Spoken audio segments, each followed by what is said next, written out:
सबसे पहले आप सभी को शरद पूर्णिमा की हार्दिक शुभकामनाएं। शरद पूर्णिमा को कौमुदी पूर्णिमा, कोजागरी पूर्णिमा, रास पूर्णिमा तथा कुमार पूर्णिमा के नाम से जाना जाता है।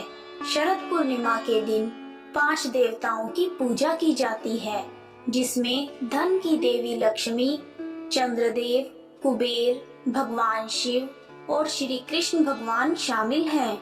वर्ष भर में आने वाली सभी पूर्णिमा में शरद पूर्णिमा की रात को चंद्रमा सबसे अधिक चमकीला और देखने में आकर्षक लगता है, क्योंकि शरद पूर्णिमा के दिन चंद्रमा 16 कलाओं से सुसज्जित होता है और पृथ्वी के सबसे ज्यादा निकट भी होता है।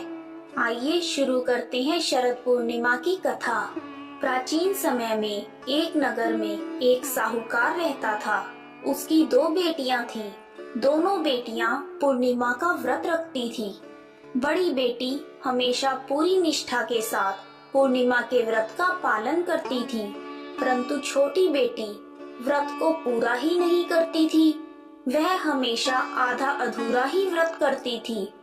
कुछ समय बाद दोनों बेटियों की शादी हो गई। विवाह के बाद साहूकार की बड़ी बेटी ने एक पुत्र को जन्म दिया। वहीं दूसरी ओर छोटी बेटी, जो व्रत को ठीक प्रकार से कर ही नहीं पाती थी, उसकी संतान होने से पहले ही मर जाती थी। इस बात को लेकर वह बहुत परेशान रहने लगी। यह सब देखकर साहूकार ने विद्वान पंडितों से इसका कारण जानना चाहा। पंडितों ने बताया कि तुम्हारी पुत्री पूर्णिमा का व्रत आधा अधूरा करती थी, जिस कारण उसकी संतान पैदा होते ही मर जाती है। यदि वह पूर्णिमा के व्रत को पूरे विधि विधान से करे तो उसकी संतान जीवित रह सकती है। यह सब जानने के बाद साहूकार की छोटी बेटी ने पूरे विधि विधान से शरद पूर्णिमा का व्रत किया। इस बार साहूकार की छोटी बेटी के घर एक पुत्र का जन्म हुआ और वह कुछ समय तक जीवित भी रहा, परंतु कुछ दिन बाद उसका पुत्र मर गया और उसने अपने मरे हुए बेटे को लकड़ी के पीढ़े पर लिटाकर उस पर कपड़ा ढक दिया और वह अपनी बड़ी बहन को बुलाकर ले आई और अपनी बहन को उसी पीढ़े पर बैठने के लिए कहा।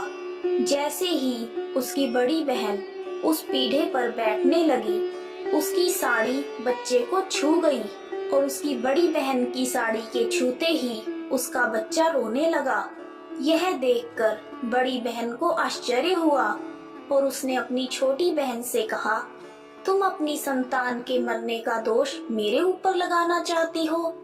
इस पर छोटी बहन ने कहा, यह तो पहले से ही मरा हुआ था, परंतु आपके छूने से यह जीवित हो गया है। इस प्रकार उन दोनों बहनों की श्रद्धा शरद पूर्णिमा के व्रत की ओर और भी अधिक हो गई और दोनों बहनें पूरे विधि विधान से शरद पूर्णिमा का व्रत करने लगी। हे प्रभु, जैसे आपने साहूकार की दोनों बेटियों पर कृपा की और उन्हें संतान प्रदान की, उसी प्रकार सभी व्रतधारियों की मनोकामनाएं पूर्ण करना। कहानी सुनने वालों का भी भला और सुनाने वालों का भी भला।